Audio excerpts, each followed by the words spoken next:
Hey everybody, it's Jason Creel and you're watching The Lawn Care Life. Today I'm going to go over 3 of the biggest lies that I feel like we face in the lawn care business, and things that you don't need to know, need to be aware of, whether you're hearing the lies from other people or you're telling them to yourselves. And we're going to talk about what is the truth. So let's get started. Now, the first lie I want to talk to you about is the customer is always right. If you believe that, then I may actually want to be your customer, because that is so untrue. Oh, let me say this, because I think you can go too far either direction with this. Now, one thing I have learned from these big companies, like for instance, I've talked about this before, whenever you deal with a company like Amazon, you have a customer service issue, they very much give the customer the benefit of the doubt. And I think as lawn business owners, we should do that as well. When there's a disagreement, maybe it's over a payment or something, you know, the customer says, I paid you, you say, well, I don't have records of that payment. You know, you want to give the customer the benefit of the doubt and not immediately accuse them of being a liar or thinking they're trying to cheat you or steal from you, anything like that.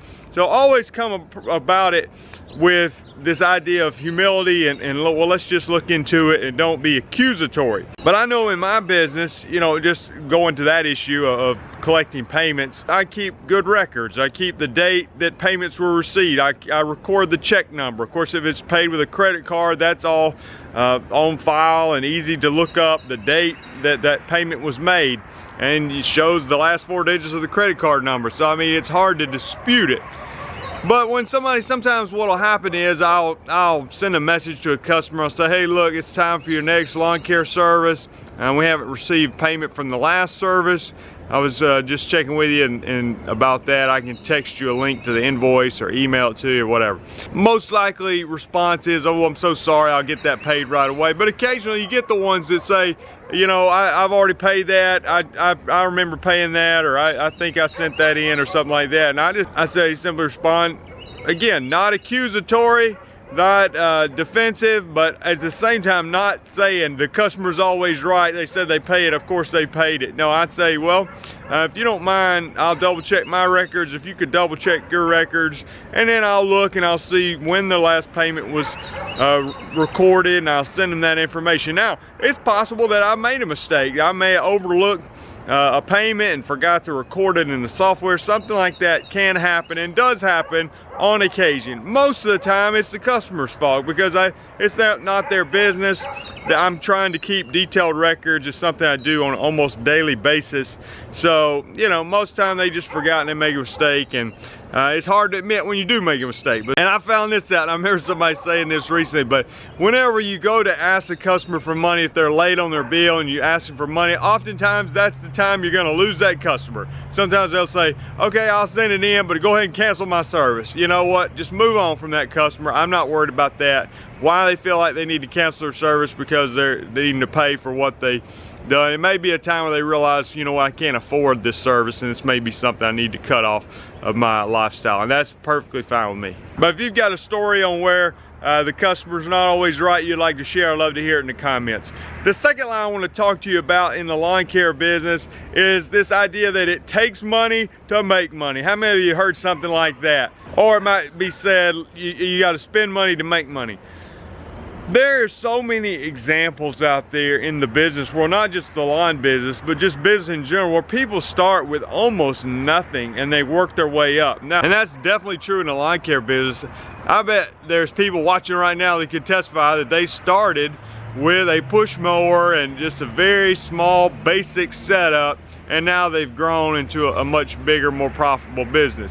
You know, just an observation I've had in life is that sometimes when you have somebody who comes from a wealthy family where they have every opportunity in the world and all the money they need to get started, sometimes if they have a certain level of maturity to handle that, that can really give them an advantage in business. So if their family had a great successful business and they've given them a lot of opportunity, then they come in and are able to take off in their business as well. Sometimes it has the opposite effect, where the family has a great business, they give their child every opportunity, all the finances they need to get going, but because that person has not had to work for things and it's sort of been handed to them, they're not able to take advantage of that and it ends up costing them. Where somebody who starts with nothing and has no choice but to get out there and make it happen, and I'm not saying that was me, I was somewhere in between. I had some help and but didn't have everything handed to me. But I'm saying there are people who have almost nothing, have no choice but to get out there and hustle and make it happen. And those people, because they have that sense of desperation and a fear of failure, sometimes that ends up helping them more so. I actually just thought of a fourth lie that I'm going to talk about briefly in this video. There's plenty of rags to riches stories out there, and you may not get rich, but there's a lot of opportunity to start small in the lawn business, start making money, build your customer base, and then upgrade your equipment and your setup later on as the money starts coming in. The third lie I want to talk about before I get to the fourth one that came to my mind is this idea that being self-employed is a bad thing because you don't have any benefits. You know, I know there's people out there, and I'm not saying this is a bad thing to have benefits, but some people are much more drawn to a more traditional job that has a health insurance paid for by the company, or at least partially paid for, maybe some sort of matching 401k retirement plan, things like that. Those are not bad things, obviously. My argument is that, let's say you had job A was going to pay you $50,000 and, you know, paid vacation, health insurance, matching retirement plan and things like that, and job B was going to pay you $50,000 with nothing, no benefits like that. Then obviously you'd want to take job A, okay, if that was working for a company and job B was self-employment.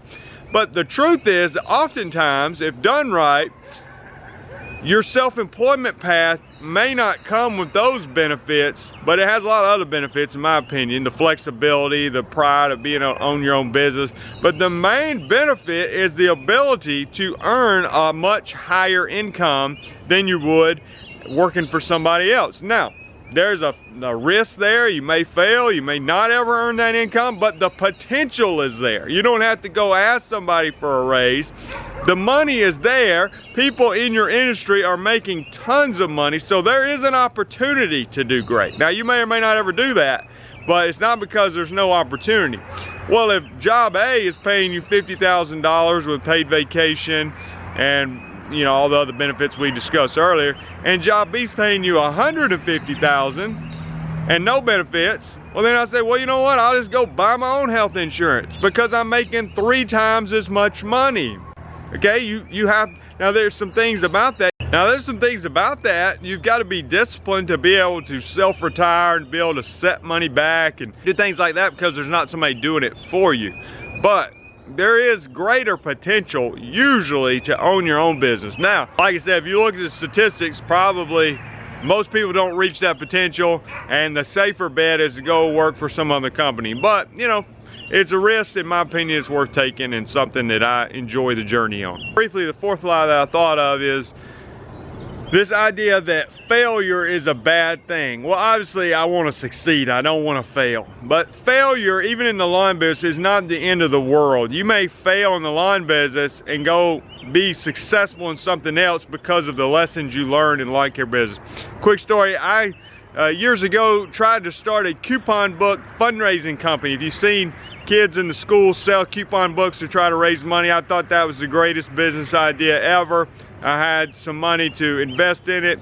I tried to do it, did it for 1 year, I maybe broke even, but spent a whole year trying to break even, which really means you're going backwards. So it is a good business. There's people that are successful with that. There's people that make lots of money raising money for other companies.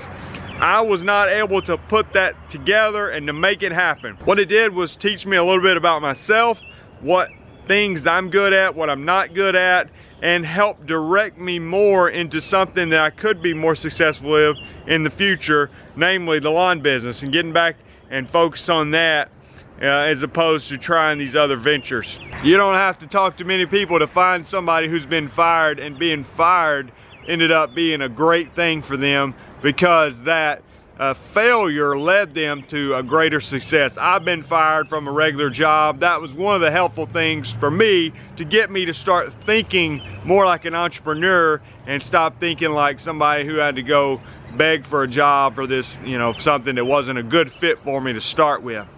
So worst case scenario, you start your lawn business, you're not as successful. It's fairly low risk business, but if you fail at it, you fail at it. Learn the lessons and go find something else that you're good at and be able to be more successful because of the things you learned from your failure. I wanted to mention one specific link in the description. The GIE Expo is coming up in the fall, and they've given me an affiliate link, meaning that I get a small commission if you use it, but you get a half price ticket. So early bird registration to the GIE is $15.